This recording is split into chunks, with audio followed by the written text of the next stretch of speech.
Assalamualaikum warahmatullahi wabarakatuh. Halo semuanya, apa kabar?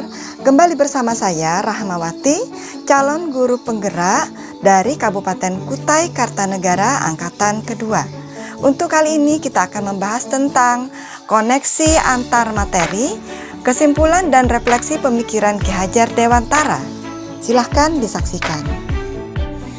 Sebelum mempelajari modul satu-satu, saya meyakini bahwa proses belajar mengajar di sekolah hanya sebatas memberikan materi pelajaran, memberi tugas, melakukan penilaian tengah semester, penilaian akhir semester, kemudian melaksanakan ujian sekolah hingga siswa kita lulus. Saya juga meyakini bahwa pengelolaan kelas yang baik jika semua murid menurut dengan guru tanpa banyak keributan dan masalah di kelas.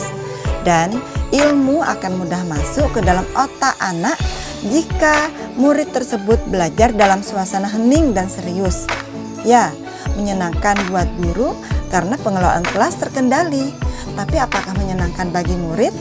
Apakah murid yang terlihat konsentrasi mendengarkan kita dan serius berdiskusi, hati mereka senang dalam belajar, atau malah bosan menunggu kapan kita selesai? Setelah mempelajari modul 1-1 tentang pemikiran Ki Hajar Dewantara, saya memahami beberapa pemikiran beliau. Di antaranya, pendidikan adalah tempat persemaian benih-benih kebudayaan dalam masyarakat. Pendidikan itu hanya dapat menuntun tumbuh atau hidupnya kekuatan kodrat yang ada pada anak-anak. Pendidikan anak berhubungan dengan kodrat alam dan kodrat zaman. Budi pekerti dapat diartikan sebagai perpaduan antara cipta atau kognitif, karsa atau afektif, sehingga menciptakan karya atau psikomotor dan menimbulkan tenaga.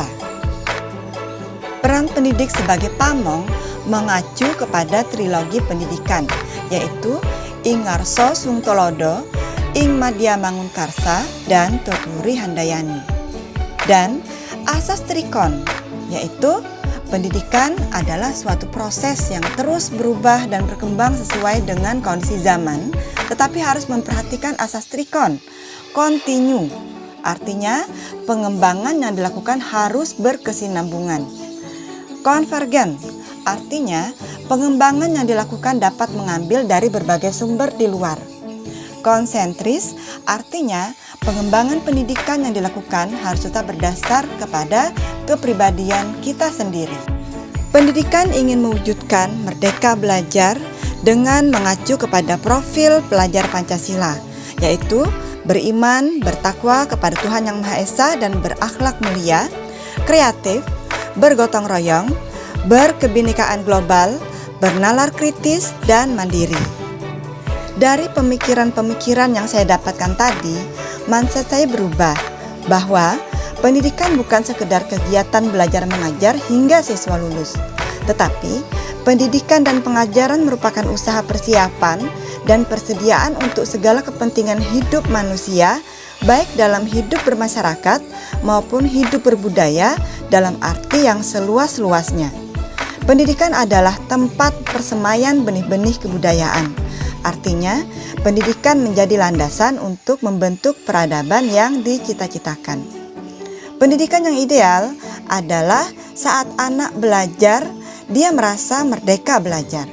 Jiwa anak yang senang dengan pembelajaran sangat diperlukan. Tetapi kenyataannya, tidak semua siswa memiliki rasa senang dengan pelajaran.